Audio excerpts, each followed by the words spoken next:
il y a des montagnes, ça arrive, hein. Quand tu dis à la montagne, ôte-toi de là, la Bible dit de te jeter dans la mer. La montagne dit, ne bouge pas. Et quand tu demandes à la montagne pourquoi, il dit, mais c'est au nom de qui tu pries. Quand il dit Jésus, il dit, c'est lui-même qui m'a dit d'être là. Tu vois, il y a des montagnes qui ne bougent pas. Parce que Dieu même les a positionnées. Ou bien. Mais dans ce cas, retourne à Dieu. Parce que pour qu'il positionne une montagne devant toi, c'est qu'il sait ce qu'il fait. Ou bien. Donc, en réalité, Dieu ne te bloque pas. Ce que même parfois tu peux appeler une montagne. Si elle vient de Dieu, elle est pour ton bien. Amen fort. Amen. Et si c'est quelque chose que tu n'apprécies pas, tu estimes que ça t'empêche d'avancer, mais va à Dieu, si c'est lui qui a mis. Il va te dire, mais si j'enlève ça, voilà ce qui t'attend. Voilà pourquoi j'ai mis cet obstacle. Donc Dieu ne te bloque pas. Vous comprenez? Ma question, c'est qui te bloque? Demande à ton voisin, je veux une réponse. Qui te bloque? Quelqu'un peut répondre? Qui te bloque?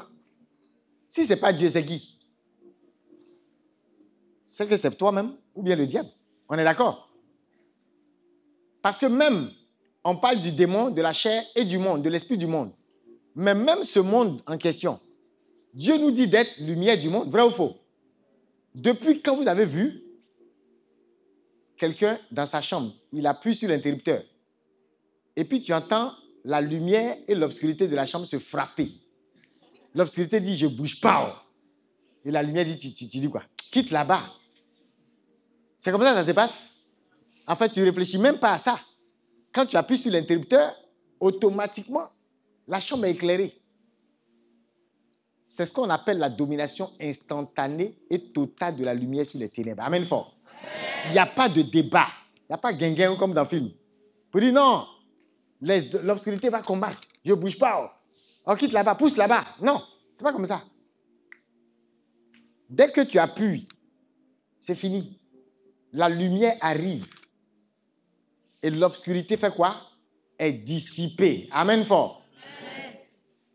Bon, maintenant, si ce n'est pas Dieu qui te bloque et que toi-même, tu ne t'es pas bloqué, le diable quitte où pour te bloquer? Donc, vous allez trouver, même dans le milieu pentecôtiste, les véritables pères de la foi dans ce milieu. Même la mort, c'est-à-dire qu'il y a un qu'on appelle Smith Wigglesworth. Je ne sais pas s'il est du 20e siècle, quelque chose comme ça, oui, à peu près. Sa femme est morte. Il est venu ressusciter la dame. Il dit, tu vas où? Il est rentré chez lui, il trouve sa femme morte. Il dit, tu ne m'as rien dit. Il l'a ressuscité. Ils ont échangé. Elle dit, je suis bien là-bas. J'ai fini ma part. Il faut me laisser en paix partir. Et puis elle est repartie. Tu t'imagines l'autorité que le gars a sur la mort. C'est-à-dire, les gars ressuscitent les morts comme amusement. Donc, ils peuvent entendre que ton enfant est tombé. Oh, il est mort, ça ne le ferait pas. Tu comprends? Quelqu'un qui a une domination comme ça sur même l'esprit de mort, ça veut dire quoi? Il ne peut pas être effrayé par un soi-disant blocage. Bon, le blocage là même, c'est pourquoi? Le tigre ou le léopard qui te poursuit dans le rêve là, c'est pourquoi? Quand on dit les sorciers, on les appelle en Afrique quoi, des mangeurs d'âmes, non? Donc, la fin de toutes ces sorcelleries-là, ce n'est pas qu'il te tue, mais lui-même, même quand on t'a tué, il n'est pas effrayé. Tu comprends? Donc, ce type de personnes, il y en a eu beaucoup dans le monde, dans l'histoire. Aussi bien au niveau catholique qu'au niveau pentecôtiste. Donc, ce n'est même pas nos affaires de prière de déblocage, c'est une question de mentalité. Ce n'est pas mauvais, mais c'est une question de quoi? De mentalité. C'est-à-dire, tu peux même être appartenir à la meilleure église avec le meilleur pasteur. Mais là où il démontre son autorité, même sur l'esprit de mort, toi, tu vas venir tout tremblant. Oui, les lions là me poursuivent. Chaque jour quand je dors, les serpents sont sur moi. Et moi-même, je ne sais pas ce que j'ai fait. Tu as envie de pleurer. Tu aimes ça quand on te poursuit. Donc, vous suivez. Le diable, si c'est lui qui te bloque, dis à ton voisin, il quitte où pour te bloquer? C'est comme dire que quand on appuie sur l'interrupteur, au lieu que ce soit quelque chose qu'on appelle la lumière qui soit manifestée, c'est plutôt de l'obscurité qui se manifeste. Imaginez ça. Que quand tu arrives dans ta chambre, tu appuies sur un interrupteur et puis l'obscurité même devient plus dense. Ou alors le soleil se lève. Et quand le soleil se lève, tout devient plus noir qu'avant. Mais il n'y aurait pas de jour alors. Vrai ou faux? Donc, ce n'est même pas une affaire de qui est ton père, dans quelle dénomination tu es, et autres. Beaucoup n'ont même pas la faculté de comprendre que l'esprit en eux fait d'eux des sources de délivrance. Donc, ils sont eux-mêmes en train de lutter avec le démon qui est assis sur eux. Pendant que quelqu'un d'autre, c'est-à-dire que la personne même que tu vas voir, pour dire j'ai tel problème, prie pour ma délivrance. Ou bien j'ai des blocages dans mes affaires. Je parlais d'une dame qui avait son magasin plein et qui, une fois, elle a appelé son père spirituel pour prier pour son magasin. Quand il est venu, il n'a pas dit mot. Il a juste posé la main comme ça sur les affaires. Quand il est sorti, un camion est venu garer. Ils ont vidé, c'est-à-dire ils ont vidé le magasin de la dame. Il a dit c'est la leçon. Depuis que tu étais là, les gens passaient. Les gens même lui disaient, est-ce que tu étais là? C'est-à-dire ça va vous étonner. Certains, vous avez des magasins, vous avez des ateliers et autres. Il y a des gens, on ne voit même pas. On ne voit pas personne. Tout le monde sait que tu as donné ton adresse sur les réseaux et autres. Mais ceux qui passent dans la rue, là, ils ne savent pas. Et il y a des attaques maléfiques tellement fortes. Celui même qui te cherche, il est capable de se perdre. Jusqu'à aller trouver un autre magasin qui vend une qualité moindre que ce que toi tu vends.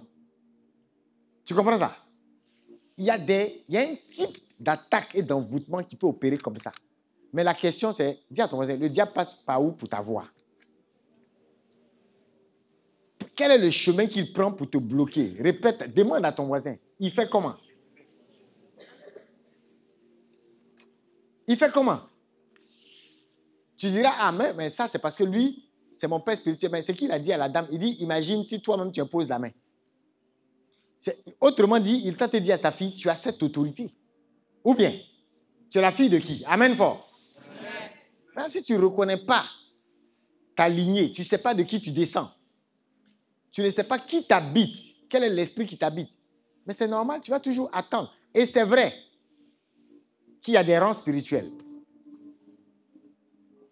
Tu ne peux pas te lever et puis avoir le sentiment que tu as. C'est-à-dire, tu dis non, oui, je suis baptisé. Le pape aussi, il est baptisé. Donc, on est même chez mon ami.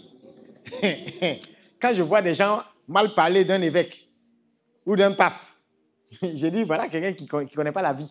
C'est-à-dire, tu n'es pas différent de quelqu'un qui peut frapper sa maman. Tu n'es pas différent.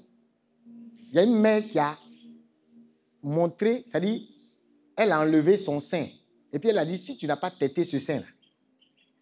Mais la fille en question l'enfant en question a été maudit. Ce n'est pas parce que la maman a été sorcière. Mais c'est un jeune qui a frappé sa maman. Mais si dans la colère, elle a réagi et qu'elle dit ça, ça va agir. Tu auras besoin de délivrance. Je te dis en même temps. Vrai ou faux? Tu auras besoin de délivrance. Parce que ce que tu as fait là, c'est ce qui rend même sa parole efficace. Peut-être toi-même, il y a un sorcier qui t'attend avant. Et c'est le rosette de ta maman là qui te défend. La maman peut ne pas avoir les vertus, hein? Elle peut prier. Mais si elle est en colère, elle est humaine. Sa colère là peut même aussi être exploitée par le diable. Autant qu'un ange peut regarder, la colère là produit des dégâts sans réagir. Parce que toi, tu as besoin de repentance. Amen. On fait comment en fait pour que le blocage là ait raison de nous? Parfois, on est nous-mêmes l'objet. On est nous-mêmes la cause. Et on doit être conscient de l'esprit qui nous habite. Donc, il a dit à sa fille, imagine si toi-même, chaque jour, donc elle s'est réduite à ma communication n'est pas bonne, mon marketing n'est pas bon, les gens du quartier là, ce sont des gars où ils ne connaissent pas, alors que ça n'avait rien à voir. Je vais vous dire, dans le monde, il y a beaucoup de gens qui ont des produits excellents. mais qui sont plus pauvres que des gens avec des produits moyens. Est-ce que vous savez ça? Et même spirituellement, il y a plein de gens. Vous êtes 10 fois plus excellents qu'eux. Mais vous êtes spirituellement tellement faibles qu'ils ont autorité dans votre territoire pour appeler vos clients à eux. Donc déjà, tu dois réaliser ça. Dieu ne te bloque pas. Comme dans l'histoire où le monsieur passait, son pied cogne un caillou. Et puis il se plaint. Seigneur, pourquoi? Tu as dit que tu allais me tenir, mais les anges allaient me garder pour ne pas que mon pied heurte une pierre. Il a cité la parole et il a pris Dieu au mot. Hein? C'était son petit jeu avec le Seigneur. Et il prenait la parole là. Hein? Il prend la parole comme ça à la lettre. C'est sa petite alliance avec le Seigneur. Ce qu'il voit dans la parole là, il croit en ça. Même si c'est au mot. Et le Seigneur lui dit, regarde bien.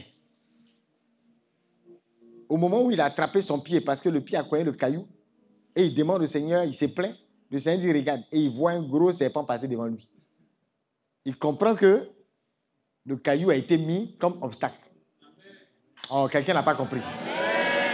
C'est-à-dire, c'est comme ça que Dieu lui bloque. Amen fort. Amen. Il y a un monsieur, un patriarche d'un monastère, qui racontait une histoire comme ça qui est arrivée à quelqu'un. C'est-à-dire, il y a un des gars, c'était en Russie, les monastères russes, là, hein, les orthodoxes, là, ça s'est passé là-bas. Le gars, il était un peintre, et c'est lui qui faisait la peinture des icônes, vous voyez, qui a déjà vu les icônes de Jésus, les icônes de la Vierge, et dans un peu les icônes des monastères, là. Vous voyez, il y a une particularité, ce n'est pas tout le monde qui sait faire ça. Mais il faisait ce genre de choses. Quand il a fini les travaux et qu'il devait entrer, il est parti du monastère avec une forte somme. Et son apprenti, dis à ton voisin, les apprentis sorciers. Genre apprenti Baka qui veut tuer son patron. Vous voyez un peu, non? Et le patriarche du monastère, là, l'a bloqué. C'est-à-dire, il a retardé pendant combien? 3 jours. Après les 3 jours, il a laissé partir. D'après vous, pourquoi? Et toi, tu peux être tenté de dire, mais voilà, moi je ne comprends pas. J'ai fini, peut-être même il va penser que c'est parce qu'il ne veut pas donner le jet. Vous voyez un peu, non? J'ai fini, depuis là, les gars traînent à me payer. Il y a des gens ici, là. Vous avez reçu votre argent avec retard. Vous devez dire Dieu merci. Parce que l'argent, si ça venait au moment où ça devait venir. Tu vois, tu es resté dans la position d'accuser Dieu, d'accuser les gens. Mais certains, si l'argent a peut-être été venu à temps, comme tu ne vois pas dans l'invisible, tu ne sais même pas ce qui se serait passé. Vous savez quoi? Le patriarche en question avait vu l'apprenti spirituellement. Et il a vu une embuscade que l'apprenti c'est-à-dire il a attendu et il attendait que le patron arrive pour qu'il tombe dans ce piège-là. Non seulement il allait le voler, parce qu'il savait que le gars avait eu cette somme-là, et il avait prévu de le tuer pour prendre sa place. Donc, les 3 jours, là, c'était en fait les 3 jours que l'apprenti avait prévu. C'est-à-dire qu'il était en train d'attendre. Premier jour, il ne voit pas le type. Deuxième jour, il ne voit pas le type. Et troisième jour, il était fatigué, il a décampé. Et c'est après ces 3 jours-là que le patriarche là, a libéré l'autre. Amen fort. Amen. Et plus tard, c'est-à-dire, le gars ne lui a pas dit pourquoi est-ce qu'il a retardé. Mais ce sont des années après que l'apprenti lui-même s'est confessé. Dis Amen fort. Amen. Est-ce que tu comprends ça? Il y a des moments où, tu vois, là c'est un père qui retarde un fils. Il y a des moments où tu peux être retardé par tes propres parents, en apparence. Dis à quelqu'un en apparence. Il y a des moments où on peut dire peut-être c'est Dieu même qui a créé cette forme de retard. Parce que là, Dieu donne une révélation à l'homme de Dieu. Et en vertu de cette révélation-là, il dit au gars, tu ne bouges pas. Mais il ne dit pas pourquoi. Et vous voyez, c'est des années plus tard. C'est comme il y a des gens ici, c'est au ciel que vous allez découvrir la raison pour laquelle telle chose n'a pas marché. Au ciel. Là, il a eu la grâce d'avoir la révélation parce que l'apprenti même s'est confessé. Mais c'était quoi? Des années plus tard. Ça veut dire qu'il pouvait même partir dans la tombe en ayant le sentiment qu'il y a un jour, il allait faire des travaux et on l'a retardé inutilement. Dis à ton voisin, tout concourt au bien de... Romains combien? 8 combien? 28. Bon, tu chantes ça, mais tu n'aimes pas ça en fait. Tu n'aimes pas. Dis à ton voisin, on sait que tu n'aimes pas. Quand on voit que tu n'aimes pas ça. Vrai ou faux? On voit que tu n'aimes pas ça. Parce que quand le Saint-Esprit, justement, fait concourir les choses, tu t'opposes. Tu dis non. Pourquoi Dieu a fait ça? Dis à ton voisin, pourquoi pas? Tu aurais aimé tomber dans l'embuscade? Je te demande, tu aurais aimé tomber dedans? Tu aurais aimé être piégé? Maintenant, demande à quelqu'un, les 3 jours de retard, là, c'est quoi par rapport à ta vie? Ah non, mais dès que je finissais, quelqu'un m'attendait, j'avais un contrat, même plus large. Mais tu allais mourir avant le contrat, vrai ou faux? Donc, le contrat plus large, il a dit à ton voisin, ça peut attendre. D'après l'homme de Dieu, si tout de suite là, il y a des gens, ils sont ici, on va les appeler. On dit, il y a ton contrat qui t'attend là, de 3 milliards là, hein, qui a été déposé où tu as fait l'appel d'offres là. Ils ont signé. Oh, la Pentecôte est finie pour lui. En même temps, il va oublier même ses bagages dans la chambre là.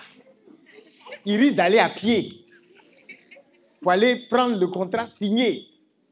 On dit, mon frère, tu vas où? Il dit, Dieu m'a exaucé. La Pentecôte est finie. Il va oublier fusion, tout ça là. Tu vois un peu? Comme pour dire quoi? Est-ce que réellement Dieu te bloque? Est-ce que réellement Dieu te met en retard? Est-ce que le contrat qui t'attendait pendant les 3 jours là, c'est plus important que ta vie? Donc je veux dire à quelqu'un, c'est bien les prières de déblocage, mais il y a une mentalité qu'on a et il y a une connaissance de l'esprit qui fait que nous-mêmes, on devient le blocage du diable. Ah, quelqu'un n'a pas compris. Ça dit, toi-même, tu deviens la terreur pour le diable. Est-ce que tu comprends ça?